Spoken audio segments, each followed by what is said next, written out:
Darshan sir ಕೆರಿಯರಲ್ಲಿ ಇದು ನನಗನ್ಸಿದ್ದು ಅಂದರೆ ತುಂಬ ಅದ್ಭುತವಾದ ಸಿನಿಮಾ ಇದು. ತುಂಬ ಚೆನ್ನಾಗಿ ಮಾಡಿದ್ದಾರೆ.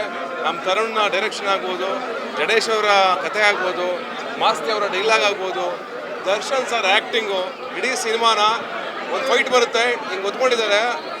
ಹೆಂಗೆ ಒತ್ಕೊಂಡಿದ್ದಾರೆ ಆ ಫೈಟಲ್ಲಿ ಒಬ್ಬ ವ್ಯಕ್ತಿನ, ಹಂಗೆ ಇಡೀ ಸಿನಿಮಾನ ಒತ್ಕೊಂಡಿದ್ದಾರೆ. ಆ್ಯಂಡ್ ಆ್ಯಕ್ಷನ್ ಸೀಕ್ವೆನ್ಸಲ್ಲಿ ಫ್ಯಾಂಟಾಸ್ಟಿಕ್. ಯಾರೂ ಮಾಡದೇ ಇರೋ ಧೈರ್ಯನ, ಇದುವರೆಗೂ ಯಾರೂ ಮಾಡದೇ ಇರೋ ಧೈರ್ಯನ ತುಂಬ ವರ್ಷಗಳಿಂದ ಬೇರೆ ಭಾಷೆಗಳಲ್ಲಿ ಹೇಳ್ತಿದ್ವಿ, ತಮಿಳಲ್ಲಿ ಬೇರೆ ಕಡೆ ಬರ್ತಾ ಇದೆ ಸಿನಿಮಾಗಳು ಅಂತ.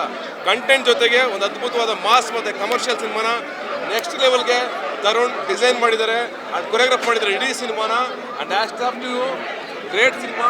ನಿಜವಾಗ್ಲೂ ಖುಷಿ ಆಗುತ್ತೆ, ಹೆಮ್ಮೆ ಆಗುತ್ತೆ. ಆ್ಯಂಡ್ ದರ್ಶನ್ ಸರ್ ಮಾಡಿರೋದು ಈ ಸಿನಿಮಾನ ಬಿಕಾಸ್ ಭಾಳ ದೊಡ್ಡ ವಿಷಯ. ಯಾಕೆಂದರೆ ದೊಡ್ಡ ಮಟ್ಟಕ್ಕೆ ರೀಚ್ ಆಗುತ್ತೆ. ಅವ್ರು ಇಂಥ ಸಿನಿಮಾಗಳನ್ನ ಜಾಸ್ತಿ ಮಾಡಲಿ, ಇಂಥ ಸಿನಿಮಾ ಹೆಚ್ಚೆಚ್ಚು ಬರಲಿ.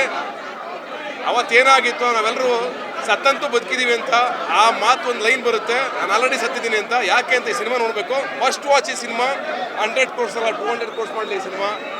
ಕಂಗ್ರ್ಯಾಚುಲೇಷನ್ಸ್ ಎಲ್ರಿಗೂ, congratulations. Music, choreography, action sequence and ಎಲ್ಲರ ಪರ್ಫಾರ್ಮೆನ್ಸು ಆ್ಯಂಡ್ ರಾಘವೇಂದ್ರ ಸರ್ದು ಫ್ಯಾಂಟಾಸ್ಟಿಕ್ ಸರ್.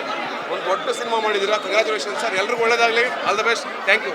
ಒಂದು ದೊಡ್ಡ ಹಬ್ಬ ಆ್ಯಂಡ್ ಒಂದು ಹೇಳಕ್ಕೆ ಇಷ್ಟಪಡ್ತೀನಿ, ವಂಡರ್ಫುಲ್ ಟೈಮ್ ರಿಲೀಸ್ ಆಗಿರೋದು. ಹೋದ ವರ್ಷದ ಅಂತ್ಯದಲ್ಲಿ ರಿಲೀಸ್ ಆಗಿ ಹೊಸ ವರ್ಷದಲ್ಲೂ ಕೂಡ ಈ ಬ್ರಿಡ್ಜ್ ಕ್ಯಾರಿಯರ್ ಆಗಿದೆ. ಒಂದು ಬಿಗ್ ಸ್ಟಾರ್ದು ಒಂದು ಬಿಗ್ ಫಿಲ್ಮ್. ಸೊ ಈ 2024 ಒಂದು ಒಳ್ಳೆ ಪ್ರಾರಂಭ ಆಗಿದೆ ಅಂತ ಹೇಳಕ್ಕೆ ಇಷ್ಟಪಡ್ತೀನಿ. ನಮ್ಮ ದರ್ಶನ್ ಸರ್ನಿಂದ ಕನ್ನಡ ಇಂಡಸ್ಟ್ರಿ ಫ್ಲರಿಶ್ ಆಗಲಿ ಆ್ಯಂಡ್ ಹೋಲ್ ಟೀಮಿಗೆ ಕಂಗ್ರ್ಯಾಚುಲೇಟ್ ಮಾಡ್ತೀನಿ. ವಂಡರ್ಫುಲ್ ಆ್ಯಂಡ್ ಅಂಥ ದೊಡ್ಡ ಸ್ಟಾರ್ ಇಟ್ಟು ಒಂದು ಬ್ಯೂಟಿಫುಲ್ ಮೆಸೇಜ್ ಕೊಟ್ಟಿದ್ದಾರೆ. ರಿಯಲಿ ಲವ್ ಆ್ಯಂಡ್ ಖುಷಿ ಆಗ್ತದೆ. ಕನ್ನಡ ಸಿನಿಮಾದಲ್ಲಿ ಕನ್ನಡ ಸ್ವಂತಿಗೆ ಇದೊಂದು ಸಂಭ್ರಮ. ನಿಜವಾಗ್ಲೂ ಗ್ರ್ಯಾಂಡ್. All the best.